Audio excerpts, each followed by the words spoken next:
Ciao a tutti e bentornati sul mio canale, oppure benvenuti se questo è il primo video che guardate qui sul mio canale. Oggi vi parlo di alcuni libri che ho iniziato a leggere e che non ho finito. Sono rimasti lì così a metà, alcuni proprio all'inizio, altri invece potrei in realtà decidere di finirli perché mancano pochissime pagine. Però adesso vediamo.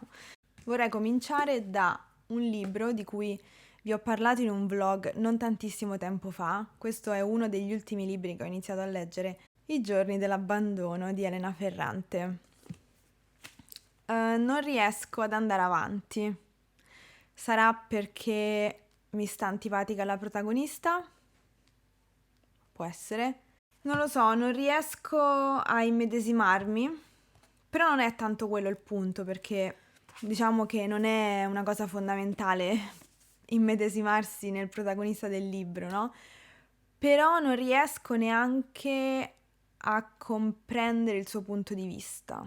Poi, quando ne ho parlato nel vlog che vi dicevo prima, qualcuno nei commenti ha scritto che finisce malissimo e che la protagonista fa qualcosa di brutto al cane e quindi non voglio leggere che cosa succede. Questo mi ha bloccato. Non lo so, non so se continuerò a leggere questo libro. Poi un altro libro che ho smesso di leggere a pagina 86. Questo libro si intitola Un buon posto dove stare di Francesca Manfredi ed è una raccolta di racconti brevi. Ci deve essere per forza un filo conduttore, ma io non riesco a trovarlo e mi sembrano tutti spezzoni di vita raccontati senza però un filo che li unisca.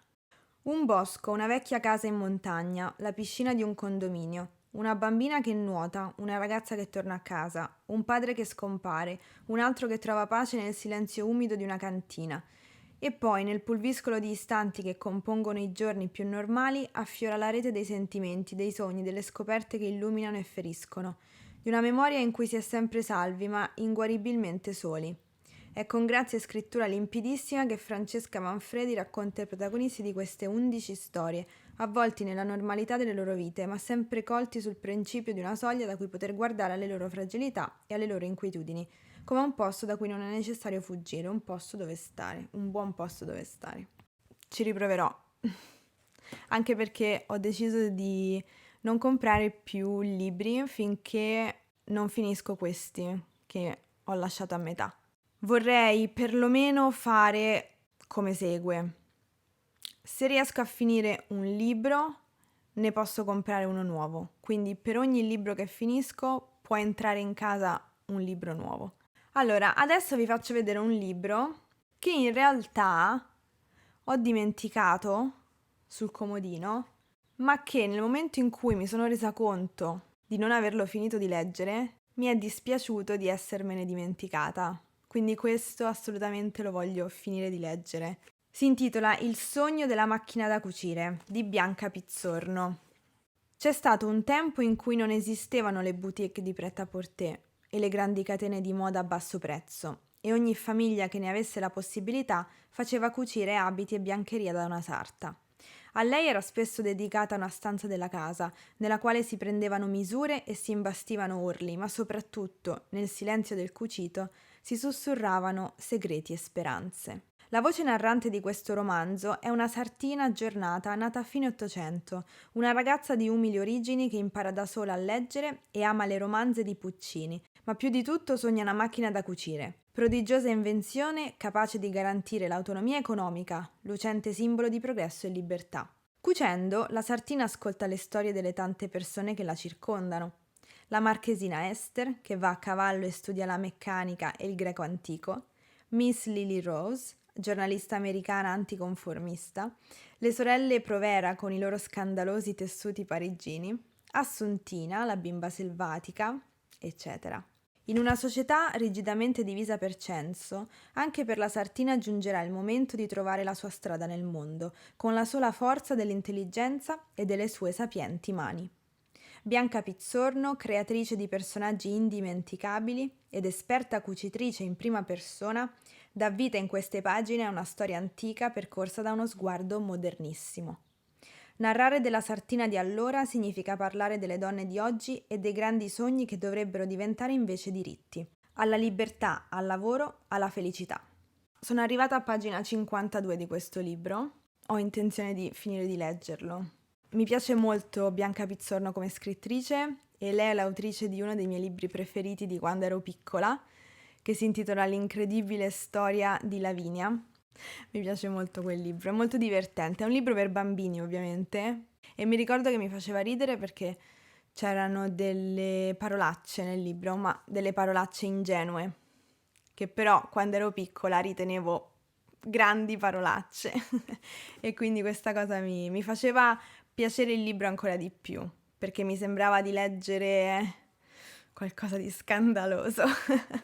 Poi un altro libro che ho lasciato a metà è questo, Per 10 minuti di Chiara Gamberale.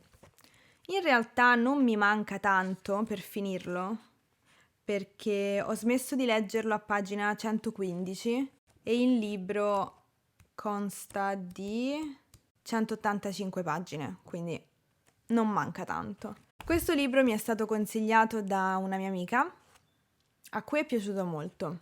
Io vi dirò invece che non mi fa impazzire lo stile narrativo dell'autrice.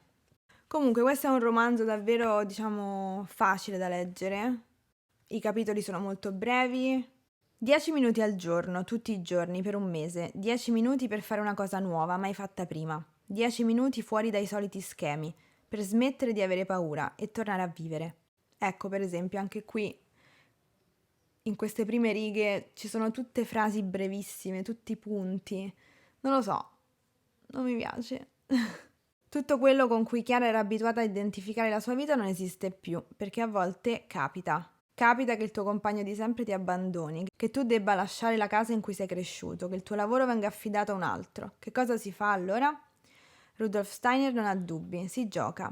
Chiara non ha niente da perdere e ci prova. Per un mese intero ogni giorno e per almeno 10 giorni decide di fare una cosa nuova mai fatta prima. Lei, che è incapace anche solo di avvicinarsi ai fornelli, cucina dei pancake, cammina di spalle per la città, balla l'hip hop, ascolta i problemi di sua madre, consegna il cellulare a uno sconosciuto. Di 10 minuti in 10 minuti arriva così ad accogliere realtà che non avrebbe mai immaginato e che la porteranno a scelte sorprendenti. Da cui ricominciare. Chiara Gamberale racconta quanto il cambiamento sia spaventoso ma necessario e dimostra come un minuto per volta sia possibile tornare a vivere.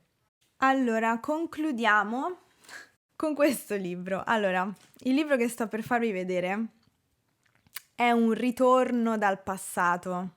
Sole di mezzanotte di Stephenie Meyer, che fortunatamente ho comprato usato al 50%, perché spendere quasi 20 euro per un libro che poi non leggi, insomma, sarebbero stati soldi buttati.